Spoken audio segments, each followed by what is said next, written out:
이상한 신앙생활을 주장하는 분들이 워낙 많아서 연말을 맞이해서 바른 신앙생활이 어떤 것인가에 대해 은혜를 나누고 있습니다. 우리가 어떤 신앙인으로 살아가야 될 것인가, 생활신앙인에 대해서 봤고요. 두 번째 시간에는 바른 복음을 우리가 따라가야 되는데 복음이 아닌 것을 대체하는 대체복음을 따라가는 물질, 기복신앙, 성공주의, 이런 복음 아닌 것을 붙잡는 이상한 다른 신앙에 대해서 봤습니다. 지난주에는 우리가 본 것이 혹시 기억하세요? 지난주 영 분별하라, 다른 영에 대해서 우리가 살펴봤어요. 하도 영에서 신앙을 추구하는데 신비스러운 것을 우리가 좀 경계해야 될 많은 잘못된 영들에 대해서 우리가 봤습니다. 오늘은 네 번째 바른 신앙 우리 시리즈 네 번째 시간입니다. 아마 여러분들이 교회를 다녔다면 이런 이야기를 한 번쯤은 다 들어보았을 걸로 생각해요. 그게 뭐냐면 따지지 마라, 그리고 믿어라. 따지지 말고 믿어라. 신앙은 무조건 믿는 거다. 일단 순종하다 보면 저절로 이해가 된다. 복잡하게 믿지 말고 단순하게 믿어라. 여러분, 오늘날 강단에서도 설교자들은 여전히 무조건적인 믿음 그리고 절대적인 순종을 많이 강조합니다. 성도들은 또 어떻게 해요? 크게 아멘 합니다. 묻지도 따지지도 않고 잘 믿기만 하면 신앙생활 잘하는 것처럼 여겨지고 있어요. 회의적이거나 혹은 의심하거나 질문하는 것은 마치 믿음이 없어서 그런 것처럼 여겨지는 그런 현상들이 교회 안에 존재합니다. 그러다 보니까 신앙생활에 대해서, 하나님 말씀에 대해서 깊이 고민하거나 생각하지 않고 어떻게 보면 그냥 덮어놓고 믿으려고 하는 경향이 우리 교회 안에 굉장히 강하죠.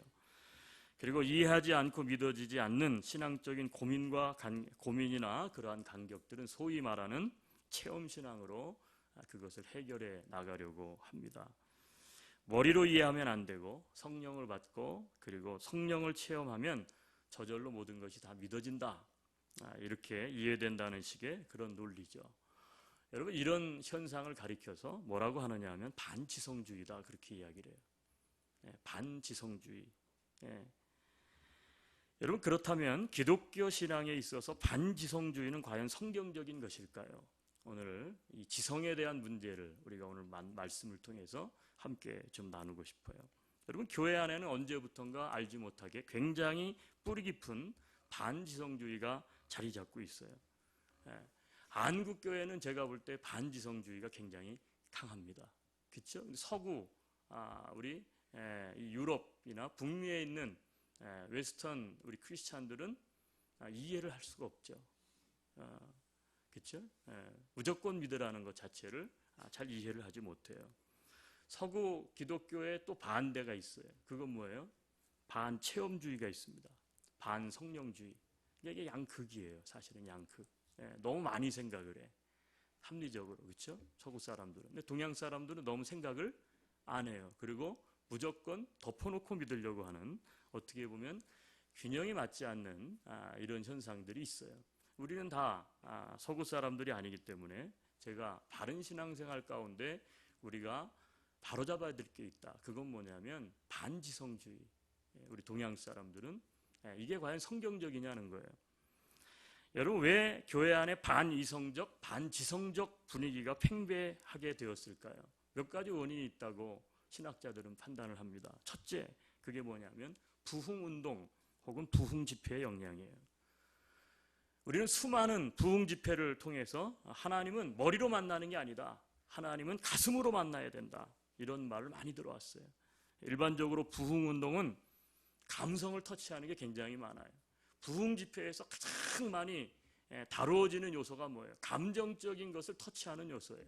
특히 찬양, 그리고 뜨겁게 기도하는 기도, 이런 모든 것들은 어떻게 보면 우리의 감성을 자극하는 것들이죠. 감성을 자극하는 언어, 그리고 수많은 감동적인 이야기들로 부흥 집회는 가득 차 있어요. 그래서 어떻게 돼요? 감정적으로 사람들이 좀 흥분을 해요. 그리고 격한 상태에 이르게 되면 어떻게 보면 그 분위기 속에 사람들이 눈물도 흘리고 그리고 평소 하지 못하는 새로운 체험을 합니다. 그리고 결단을 하고 헌신을 하기도 합니다. 여러분, 이것이 나쁜 게 아니에요. 우리가 신앙생활 할 때에 머리만 있고 가슴이 없고 냉랭하면 그것도 문제예요. 그런데 가슴만 너무 울리면 사람이 어떻게 되냐면 감정적이 돼요. 여러분, 그리고 이런 경험들을 하면서 많은 성도들은 뭐라고 고백하느냐면 그런 분위기 속에서 그런 체험을 했기 때문에 나는 하나님을 체험했다, 나는 성령님을 체험했다, 이렇게 고백을 합니다. 그래서 이러한 부흥운동의 영향을 받은 교회 성도들은 어떻게 돼요? 지성적으로 하나님의 말씀을 깨닫고 지성의 도전을 받아서 좀 지성적으로 내가 좀 변화되고 생각을 하고 그리고 어떻게 인격적으로 변화시키는 것보다는 어떻게 보면 뭔가 좀 뜨겁고 뭔가 좀 감정적이고 뭔가 좀 내 마음을 뭉클하게 하고 하는 이런 것들에 젖어 있다는 거예요.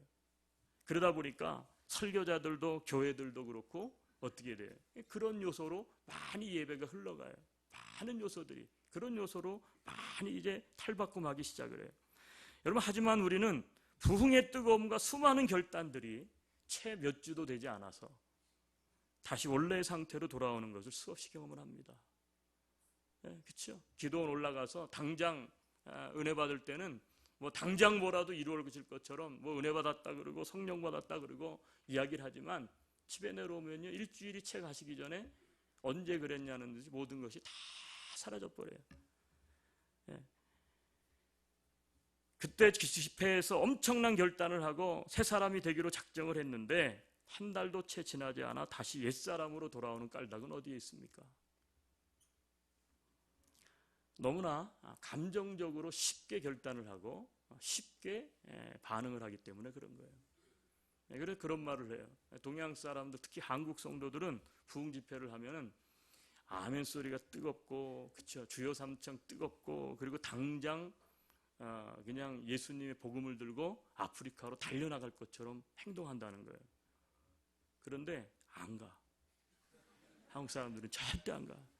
서양 사람들은 반응이 없어요. 그래서 어떻게 돼요? 야, 이 사람들 뭐 이렇게 냉랭하지? 그런데 서양 사람들은 간다는 거예요. 왜 그럴까요? 이게 뭐가 잘못된 겁니까? 우리는 너무나 감정적이에요. 감정적인 것이 마치 신앙의 전부인 것처럼 그렇게 젖어 있다는 것이죠. 여러분, 둘째로 왜 이런 반이성적, 반지성적 분위기가 팽배하게 되었습니까? 오순절 성령운동의 영향 때문에 그렇습니다. 오순절주의, 성령운동, 여기에 영향을 받은 은사집회의 특징이 뭡니까? 체험입니다. 체험이에요. 오순절의 핵심은 뭐예요? 오순절의 핵심은 체험에 있어요. 그렇죠? 성령에 대한 체험, 성령 은사에 대한 체험. 그러니까 뭔가 좀 신비하고 뭔가를 좀 체험했다 그러면 그게 다 뭐예요? 성령의 경험이다, 이렇게 여긴다는 거예요. 성령 받기만 하면 병도 고치고, 성령 받기만 하면 가난도 물리치고, 성령 받기만 하면 자녀들의 일도 잘 풀리고, 성령 받기만 하면 모든 문제가 다 잘 풀린다, 이렇게 가르쳐요. 그래서 오순절 교회에서는 무슨 삼중복음, 사중복음, 그렇죠? 그리고 아직도 성령 받고 방언 받는 것을 가장 중요한 신앙의 목표로 여기고 있습니다. 여러분, 인간의 이성으로 알아듣고 이해할 수 있는 말과 언어만으로는 뭔가가 부족하다는 얘기죠. 알아듣지도 깨닫지도 이해하지도 못하는 방언이 최고의 은사인 양, 그것만을 강조해요.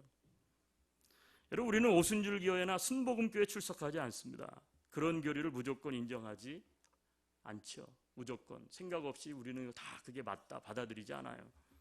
교단과 교파를 초월해서 대다수 그리스도인들은 그럼에도 불구하고 아직도 이러한 오순절식 성령이에 깊이 물들어 있어요.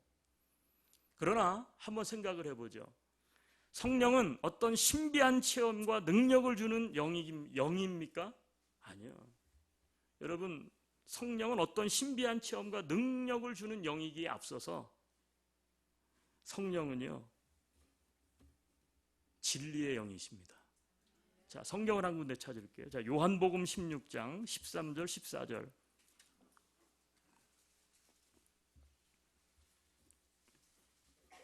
요한복음 16장 13절과 14절.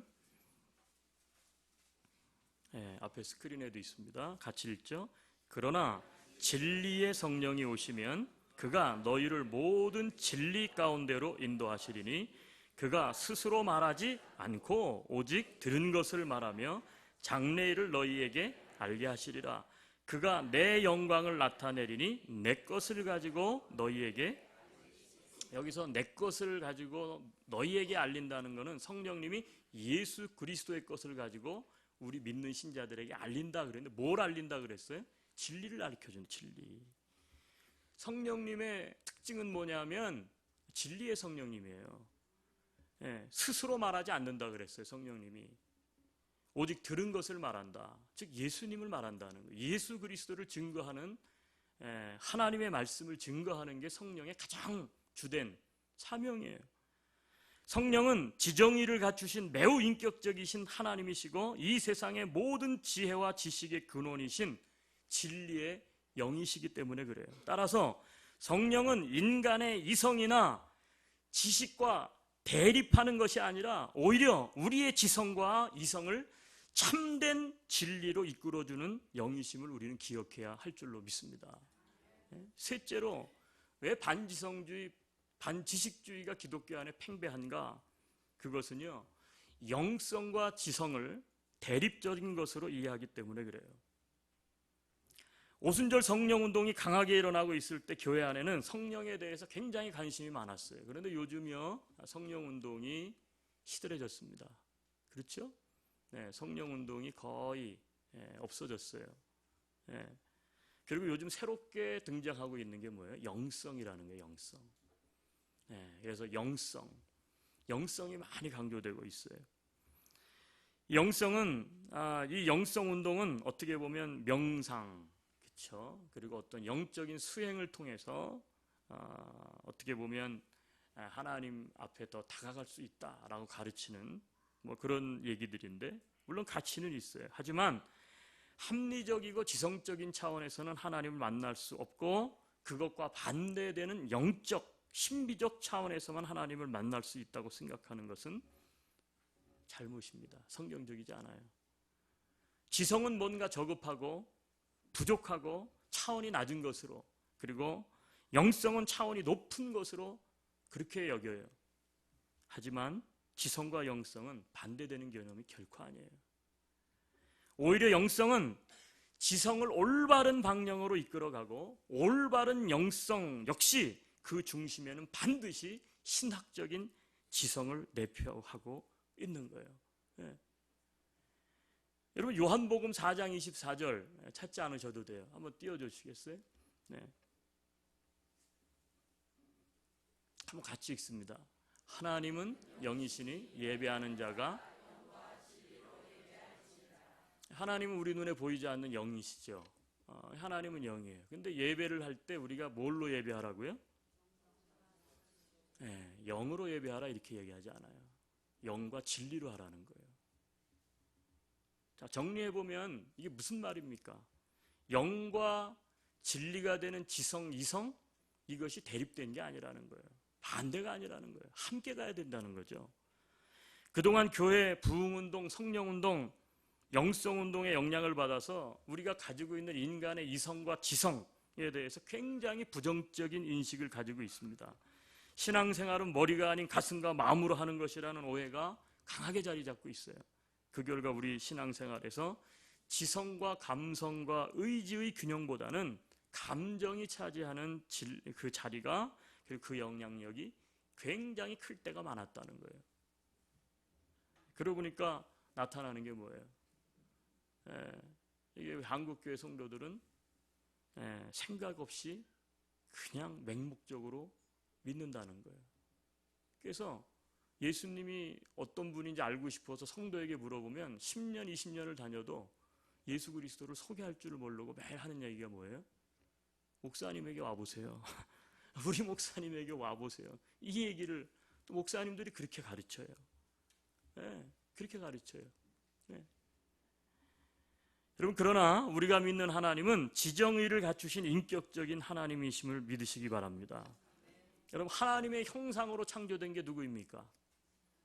자, 그럼 하나님의 형상으로 창조된 게 이 모습이 이게 하나님의 형상이에요? 하나님이 이렇게 생겼어요?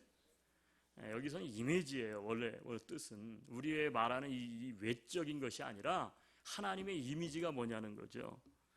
여러분, 하나님의 형상으로 창조하신 하나님을 가장 닮은 탁월함, 그것은 인간이요 이성을 가지고 있다는 거예요. 생각할 수 있는 것을 우리에게 줬다는 거예요. 생각하고 판단할 수 있는 이성을 우리 인간에게 준 게 뭐냐면 하나님이 인간을 가장 탁월하게 만드신 거예요.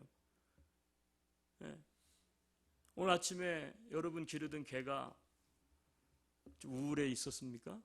인생 살기 좀 거시기하다고? 요즘 좀 괴롭다고 이야기하던가요? 동물은 그런 능력이 없어요.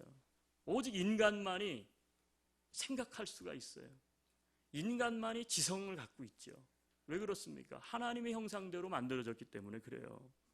이것은 인간에게 주신 특권입니다. 여러분, 인간의 이성은요 세 부분으로 나눠져요. 지정의예요. 지성, 감성, 의지. 지성이 무엇입니까? 지각하고 인식하며 사유하는 거예요. 생각을 한다는 거죠.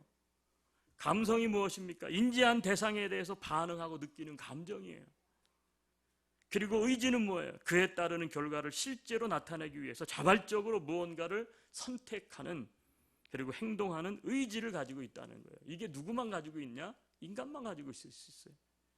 하나님께서 하나님의 형상으로 창조된 사람에게 당신에게 속한 이러한 고유한 기능을 선물로 줬어요. 그러니까 피조 세계를 통틀어 오직 인간에게만 있는 존귀한 특징이에요. 자기의 존재를, 내 존재의 의미를 사색한다. 그리고 사유하는 동물, 이 세상에 없어요. 진화론자들이 원숭이로부터 우리가 왔다 그러는데 원숭이가 사색하는 거 봤어요? 원숭이가 사색하는 거 보셨어요? 말도 안 되는 얘기죠. 여러분, 그러나 죄로 인해서 인간만이 받은 지정의는 모두 타락하고 말았습니다. 죄에 사로잡혀 있던 지성은 오히려 하나님을 대적하는 학문적 체계를 세웠고, 그리고 감성은 거룩하신 하나님을 몰아내고 자신만의 쾌락과 기쁨에 끌리게 되었습니다. 의지 또한 선한 일을 하지 않고 불의를 일삼도록 그렇게 어떻게 돼요? 완전히 타락을 했어요. 그래서 이것을 잔 칼빈은 뭐라고 얘기하느냐면 전적 타락이다. 인간 안에 지성, 감성, 그리고 의지가 완전히 타락해서 스스로 구원받을 만한 것이 없다. 그렇게 이야기를 했어요. 여러분, 그래서 완전히 절망적인 인간을 구원하기 위해서 우리 안으로부터가 아니라 외부로부터, 즉 예수님이 하나님의 아들이 되어 이 땅 가운데 찾아오신 거예요. 그래서 예수님이 오실 수밖에 없었던 거죠. 전적으로 타락한 지정의를 가진 인간은 스스로 구원을 받을 수 없게 되었기 때문에 그래요. 그러나 예수님을 구세주와 주인으로 영접하면 하나님의 은혜로 하나님이 약속한 게 있는데 그게 뭐예요? 다시 이전의 하나님의 형상으로 우리를 회복하신다는 거예요. 다시 리뉴, 다시 새롭게 회복한다는 거예요. 타락한 지성과 감성과 의지 속에 다시 희망과 소망이 흐르기 시작하는 거예요. 예수님의 은혜로 구속받아 새롭게 거듭난 그리스도인의 지정의를 사용하셔서 하나님은 진리가 되시는 당신을 더 알아가도록 우리가 가지고 있는 지정의를 이용하셔서 하나님은 진리를 더 알아가도록 우리를 이끌어 가신다는 거예요. 따라서 하나님께서 우리를 만나주시고 우리에게 다가오실 때도 지성적인 차원, 그리고 감정적인 차원, 그리고 의지적인 차원을 통로로 해서 하나님은 우리에게 오시는 거예요. 오시는 거예요. 자, 오늘 성경 본문으로 돌아가 보죠. 자, 이런 관점을 가지고 그것이 사실인가 아닌가를 한번 볼게요. 자, 오늘 본문은 부활하신 예수님께서 이제 낙심해가지고 엠마오로 내려가는 제자들에게 딱 나타나셨어요. 자, 본문 우리가 44절을 읽었지만 27절을 한번 가보겠습니다. 27절. 그리고는 부활하신 예수님이 엠마오로 내려가는 제자들에게 딱 나타나셔서 무슨 일을 하셨는가? 27절 같이 한번 읽어요. 이에 모세와 모든 선지자의 글로 시작하여 모든 성경에 쓴 바 자기에 관한 것을 자세히. 여러분, 이것은 예수님께서 엠마오 제자들의 이성과 지성을 통로로 사용해서 그들이 잘 알아들을 수 있는 인간의 말로 성경을 자세히 풀어주셨다는 거예요. 성경을 그들이 이해하기 쉽게, 지성으로, 지식으로 이해하기 쉽게 모세와 선지자의 글로 시작하여 모든 성경에 쓴 바 예수님에 관하여 쓴 것이다. 이게 모든 것이 이것을 설명하셨다는 거예요. 설명하셨다. 여러분, 이처럼 믿음은요, 무엇보다 먼저 인간의 지성, 즉 이성적인 활동과 깊은 관련이 있어요. 신앙을 비이성적이며 맹목적으로 생각하는 것만큼요 위험한 게 없어요. 생각하지 않는 신앙인 참 무섭습니다. 왜 믿는지, 무엇을 믿는지 알 수가 없는 거예요. 또한 생각하지 않고 따지지 않고 무조건 덮어놓고 믿는 맹목적이고 맹신적인 신앙은 마치 좋은 것처럼, 그리고 무엇을 이치적으로 따져서 논리적으로 믿는 것은 신앙이 부족한 행위라고 생각하는 것은 문제예요.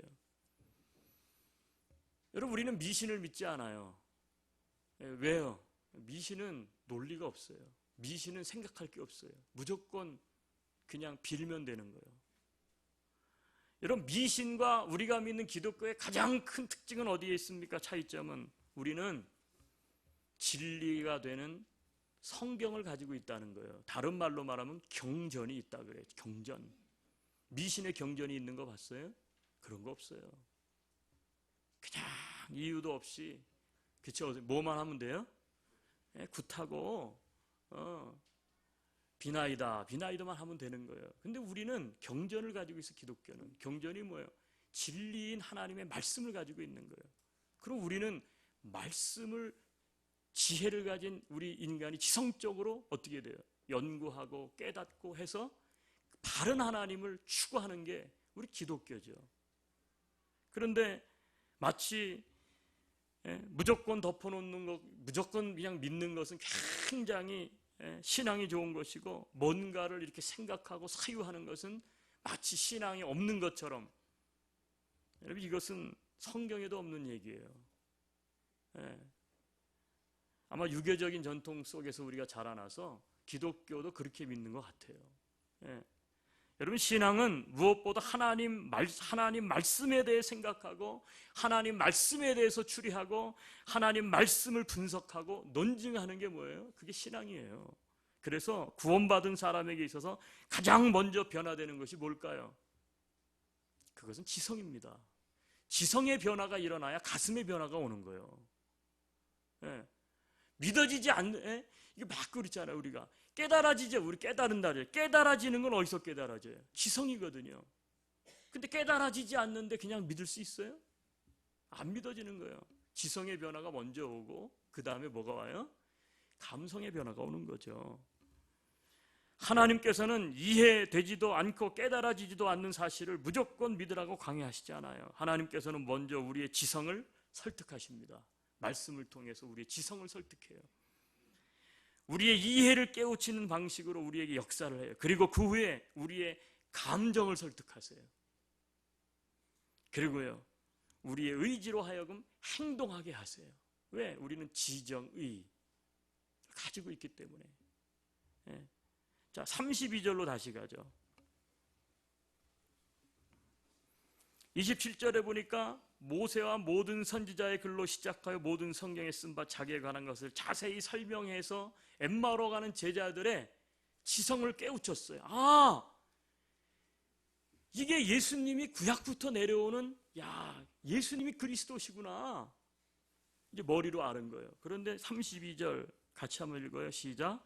그들이 서로 말하되 길에서 우리에게 말씀하시고 우리에게 성경을 풀어주실 때에 우리 속에서 마음이 뜨겁지 아니하더냐. 예수님께서 그들의 지성을 통로로 하나님의 말씀을 자세히 풀어줄 때 그들이 결국은 어떻게 돼요? 감정이 설득을 당하는 거예요. 자기의 감정이 설득을 하는 거예요. 그래서 어떻게 돼요? 뜨거워졌다는 거예요. 자기들의 감정이 뜨거워진 거예요. 그리고 오늘 본문 48절 한번 다시 읽습니다. 시작. 너희는 이 모든 일의 증인이라.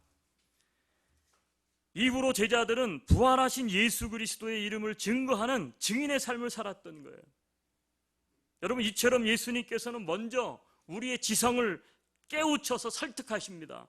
그 다음에는 우리의 감정과 마음을 감동하게 하십니다. 그리고 마지막으로 우리의 의지로 하여금 행동하게 하시는 거예요. 야, 그렇구나. 이분이 그리스도시구나. 그리고 나서는 뭐 했어요? 이 모든 일에 너희가 증인이다. 증인으로 이 엠마오 제자가 다시 어떻게 돼요? 예루살렘으로 다시 돌아가는 거예요. 예수 그리스도가 다시 살아나셨다. 그분이 그리스도다. 의지로 행동하게 하시는 거죠. 여러분, 그래서 종교개혁자들은 신앙에는 세 가지 요소가 있다고 말했어요. 첫째가 안다는 거. 둘째 동의. 그 셋째가 뭐냐면 신뢰. 암과 동의와 신뢰가 신앙의 3대 요소라는 거예요. 우리가 예수 그리스도를 믿는다는 것은 예수 그리스도가 나의 삶의 주인이라는 것을 지성으로 깨달아 알고 아는 거예요. 그분이 나의 주되심을 동의하는 마음으로 입술로 고백하는 거예요. 이게 동의. 그리고 어떻게 돼요? 그분께 나의 삶과 죽음과 나의 모든 것을 맡기고 의탁해서 내가 살아가는 동안, 살아있는 동안 그분을 따라 살아가겠다는 의지적인 다짐을 하게 하는 거예요. 그래서 암과 동의와 신뢰, 이것이 바로 신앙인들에게 있어서의 세 가지 요소라는 것이죠.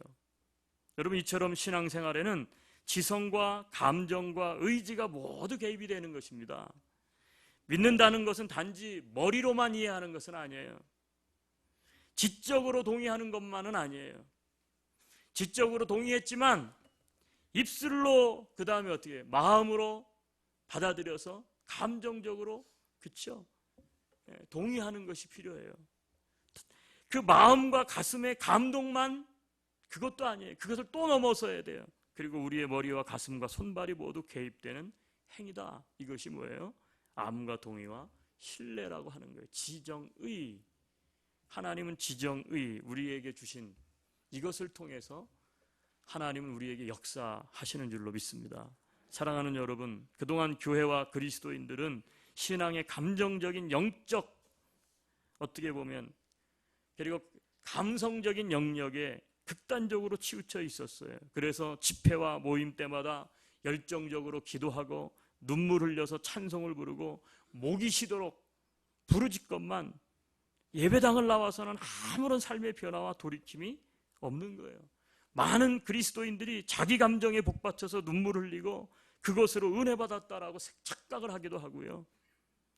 열심히 소리 질러서 기도하니까 답답한 마음이 풀리고 속이 다 후련해지니까 야, 이제 하나님의 평안을 나한테 주시는가 보다. 여러분, 하지만 지성의 변화와 마음의 감동, 의지적 행동으로 이어지지 않는 예배나 집회는 아무런 삶의 변화도 일으키지 못하는 감정의 분출을, 다른 말로 말하면 카타르시스로 끝날 뿐이에요. 그러니까 집회 때 너무너무 좋았는데 그 집회 현장을 벗어나고 나면 다시 원점으로 돌아가는 거예요. 다시 또 원점으로 돌아가요. 왜? 우리는 너무 감정적인 반응에 익숙해져 있기 때문에.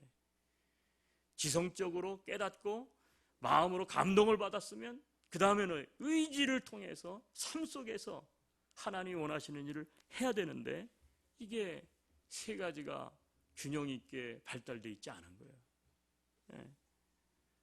그 결과 우리는 여전히 예배 따로, 그리고 삶 따로, 일상 따로, 신앙 따로, 어떻게 보면 이중적인 삶을 살아가고, 그 결과 교회는 최소한의 상식도 통하지 않는, 어떻게 보면 맹목적이고 반이성적인 집단으로 세상으로부터요 외면을 당하고 손가락질을 당하는 이상한 기독교가 지금 되어 있습니다. 저는 그래요. 왜 한국 교회는 세계적인 신학자가 나오지 않는 것일까? 한국에 있는 신학자들은 전부 누구 책을 봐요? 예? 전부 뭐 유럽 교회 문 닫았다 그러고, 뭐 유럽 교회에 무슨 소망이 있냐 그러고, 북미 교회에 무슨 소망이 있냐 그러고, 다 서구 신학자들의 신학 그것 갖고 박사하고 그것 갖고 가르쳐요. 그것 가르쳐요. 좀 생각해 볼 필요가 있습니다. 너무 지식주의로, 이성주의로만 나가는 것도 문제죠. 그러나 너무 감정적으로 나가는 것도 문제예요. 다시 말씀드리면 균형을 이루어야 합니다. 균형을 이루어야 돼요. 네. 지정의를 사용하시는 하나님을 믿으시기를 바랍니다. 내가 지금 너무 감정적으로 치우쳐 있고 너무 영적인 부분으로만 치우쳐 있다. 그런 분들은 좀 지적이고 이성적인 것을 통해서 밸런스를 맞추셔야 돼요. 나는 너무 지식을 추구하고 있다. 머리만 커지고 있다. 그런 분들은요, 체험과 그렇죠? 경험을 통해서 영적인 부분에 감성적인 부분을 좀 경험하실 필요가 있는 거예요. 있는 거예요. 균형이 있어야 돼요. 균형이. 지정의를 사용하시는 하나님, 한쪽으로 치우치지 말고 우리가 가진 지정의를 균형 있게 추구하는 바른 신앙이 되실 수 있기를 주님의 이름으로 축원합니다. 우리 잠깐 기도하겠습니다. 하나님, 그렇습니다.